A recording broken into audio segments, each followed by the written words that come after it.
రాష్ట్ర ఆదేశాల మేరకు ఈరోజు అనంతపురం జిల్లాలో చేనేత కార్మికుల సమస్యలపైన అనంతపురం జిల్లా కలెక్టర్ కార్యాలయం దగ్గర నిరసన కార్యక్రమానికి ఈ ధర్నాకు ముఖ్య అతిథిగా పాల్గొన్న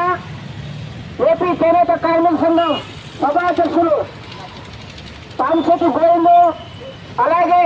జిల్లా అధ్యక్షులు శ్రీరాములు, ఉపాధ్యక్షులు వీరు లక్ష్మయ్య,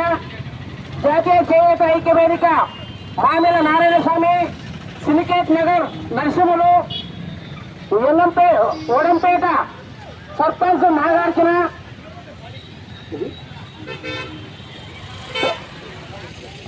ఐక్య వేదిక అధ్యక్షులు మహాదేవ ప్రసాద్ ఈ కార్యక్రమానికి సాంస్కృతిక గోవింద అధ్యక్షతగా ఊహించాలని కోరుకుంటున్నాం.